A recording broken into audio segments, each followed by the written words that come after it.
Are you feeling the pressure to be everything, everywhere, all at once? Me too sometimes. But Usha Vance isn't playing that game, and she's thriving. I think she might have something to teach the rest of us. Hi, I'm Tracy, and welcome to the Tracy Marshall Show. Today, we're talking about Usha Vance. She might just be the most accomplished second lady in U.S. history. She's a Yale-educated lawyer, a wife, a mom, a former Supreme Court clerk, and an accomplished attorney. But lately, she's been catching some heat. The New York Times wrote an article about her, asking whether, as a former Democrat and the daughter of immigrants, she could possibly be in support of Trump's policies. And New York Magazine ran this photo of her, asking whether she'd somehow lost herself and she'd been reduced to being just Mrs. J.D. Vance. But reality, her life and her words, they actually tell a different story. She's not disappearing. In fact, when you look at her, she seems very humble, incredibly grateful, and actually authentic. In fact,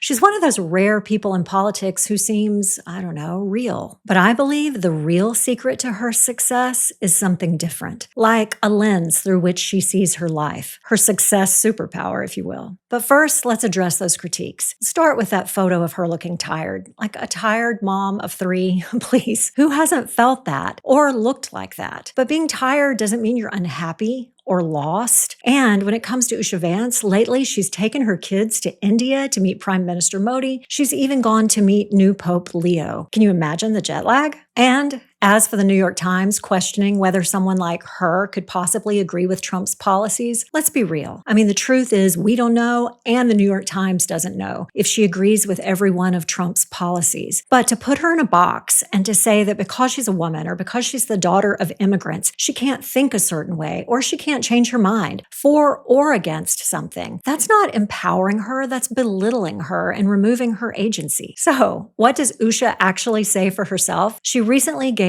her first long-form interview with Meghan McCain. Let's look at her words. I want to get to that success superpower, but first, let's look for a minute at what seems to be her character. The first thing you notice about her is her humility and her authenticity. Her resume is impressive, like Yale Law School, top of her class, law review, Supreme Court clerkships. But what stands out to me most isn't that list of accomplishments, it's that she seems completely and totally unbothered with trying to prove them. Remember when Hillary Clinton constantly reminded people of her middle maiden name and her list of credentials? It started to read insecure. But Usha's the opposite. Obviously, J.D. Vance is the vice president, clearly an accomplished man in himself, but she doesn't seem to feel the need to compete with that. It's like if someone complimented Billy and I jumped in and said, hey, here's my resume. That wouldn't look impressive. It would look inauthentic and actually embarrassing. And at recent public events, think the inauguration and the event at the Kennedy Center, she looked stylish, but not overdone. It was kind of a contrast to the recent Bezos wedding where all the showy celebrities were there, and even the European press was mocking Americans for being overdone and gaudy. It's like Usha's accepted the fact that her life is now in the spotlight, but she's not trying to elbow her way to the middle of it. And when she speaks with other people, she's not promoting herself. She lets others praise her, and when it happens, she brings this kind of fun, self-deprecating humor. In fact, Meghan McCain brought up how she had graduated summa cum laude from Yale, and Usha just laughs about it. Listen.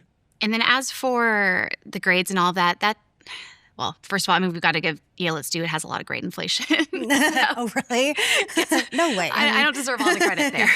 She's not trying to be a brand. She's just being herself. Even her graying hair says something about her, right? Like she's setting her own rules. And that's the takeaway. No performance, no personal marketing plan. She's just quietly confident and secure. And especially in a world of celebrities and politics, she's refreshingly real. The second thing that really shocked me the most about her interview with Meghan McCain was how incredibly grateful she was. I actually went back and watched it a second time because I wanted to count. She actually showed appreciation or expressed gratitude for circumstances more than 40 times. I'm not kidding. And it was only a 50-some minute interview. It was like every subject she brought up, she found a way to be grateful or thankful for it. Even the hard things, the so-called rough transition she described when her firstborn was only 7 weeks old and she was going back to work. She described it as finding the good in it and said it taught her a new kind of time management. Gratitude changes everything. It dampens discontent. And when you find yourself content, there's room for happiness and joy. I'm not talking about blind optimism. I'm talking about developing a deep, thoughtful thankfulness in the good seasons and in the hard seasons, because it keeps you from getting bitter or discontent or even resentful. And when you're not thankful, it shows. Discontent reads as being spoiled or not self-aware, definitely out of touch. Usha's grateful posture definitely sets her apart, but it's something we can practice too. We could try to get out of that rut of feeling put down and put upon and start practicing being grateful for the good times and the hard times. And what happens? It not only makes room for joy, but also makes you more resilient and more likable. Now to what I believe is Usha's success superpower, and it's one we can all borrow. It's living in seasons. This may be one of the most overlooked keys to having a successful life. Yes, you might be able to have it all, but you can't have it all at once. Women today are sold this myth that we should be able to juggle career, marriage, starting a family, maintaining a home, staying in shape, having impact, all at the same time. I mean, it's exhausting just saying that list. And women are paying the price. Anxiety, depression, burnout are showing up at record levels among young women. But wise women live in seasons. They know that career, marriage, motherhood, even your calling, so to speak, unfolds over time. It's like, think of your life as a book. You'd never stuff every major event into one chapter. Usha Vance seems to get this, whether it's as she describes her time in college, law school, her early career. It seems that she understands it's a season and she focuses in that season and really dedicates herself to it. She even describes how JD followed her career path in those early years when it came to what they were doing and where they were living. That meant that we were able to follow some of my legal careers, twists and turns geographically. Now, obviously, he's more in the limelight, but she's not shrinking. She's just doing things differently. She describes an initiative for childhood literacy she's pursuing as second lady, and she even talks about more time to read and being able to work out for the first time in a long time. And when Megan asked her if she was thinking about the next phase and possibly being first lady, she said this: I'm not plotting out next steps or really trying for anything after this. And in a dream world, eventually I'll be able to live in my home and kind of continue my career and all those sorts of things. And if that happens in 4 years, I understand. If that happens at some other point in the future, I understand.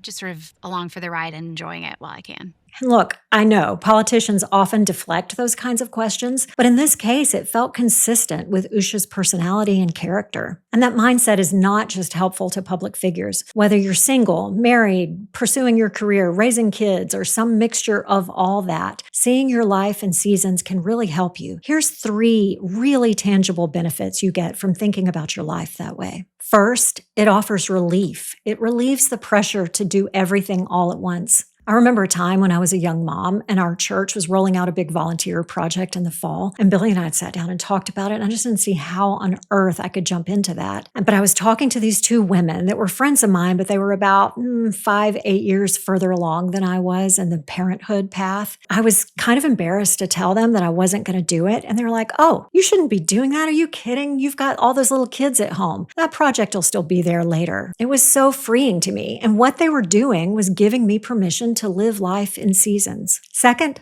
seeing your life in seasons can offer contentment. Instead of resenting where you are or maybe feeling like you're falling behind or failing somehow, you can start to trust the timing of your life. Maybe you thought you'd be further along in your career, or you thought you'd be married, or you thought you'd be starting a family. It's okay to realize that you're just in a season and it won't last forever. And third, I think this is the most important thing about seeing your life in seasons. It offers focus, and focus most often leads to success. Trying to do everything all at once is like just multitasking on a grand scale. The other day, Billy was asking me something. I was trying to answer him. I was trying to pack my work bag. I was refilling my coffee cup. I was texting one of my daughters. And of course, I was frantically looking around trying to find my glasses, which, yes, of course, they were already on my face. But when you try to live life like that, when you try to do everything in one season, it's like doing that just on a grand scale. You're trying to pursue motherhood, career, family, impact, staying up with social media, all at the same time. And what happens is you don't have enough time or energy to devote to any of it. And you start dropping balls or you become just kind of mediocre at everything. It's a breakdown, or at least a good cry. waiting to happen. But when you embrace one season at a time, it allows you to focus, and focus yields intensity, and intensity usually breeds success. Of course, some seasons are longer or harder than we hoped for. I have a young friend who just went through a season where her husband lost his job, and she had to go back to work and take on a lot more than she'd bargained for. But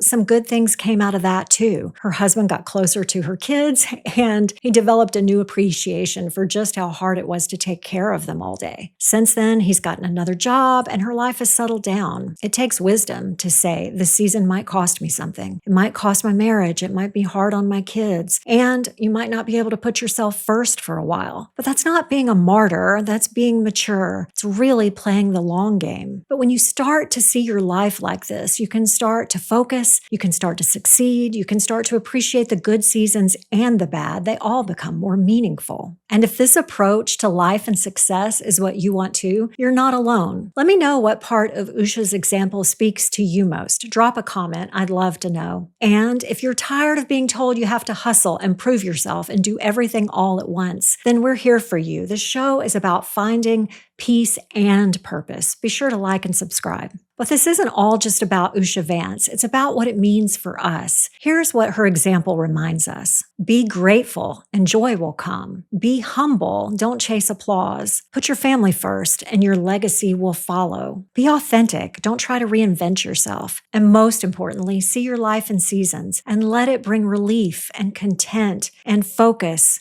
and ultimately success. I remember a time when I was feeling pressure to do it all, to have my career, be a mother, be a wife. And I also remember a very terrifying moment when I was staring out the window on the phone with my boss, and I walked away from my legal career. Honestly, I felt like I was failing at everything. But what helped me was to start thinking about that as just a season. Like, it didn't mean I had to leave my legal career forever. Ironically, that turned out to be the key decision that actually let me build my family and pursue my dreams. I had to trust that I would have opportunities or create other opportunities at a better time. But at that moment, my young family and my fledgling marriage needed more presence. But that one decision ended up creating space a few years later to actually work on more lasting projects, like starting a school. Trusting that I could give them what they needed at that time actually turned out to be the key to a richer, happier, and honestly, more accomplished life. Yes, Usha's life is marked by humility and gratitude and authenticity, but her real superpower is that she's able to see her life in seasons. She knows that success isn't about doing everything all at once, but it's about knowing what matters right now and being fully present in that season. And whether you're a stay-at-home mom or the wife of a vice president, that mindset matters. You don't have to juggle everything, chase the spotlight, and try to do everything all at once. And ironically, the less you try to be and do everything, the more people pay attention. You don't have to prove yourself to matter.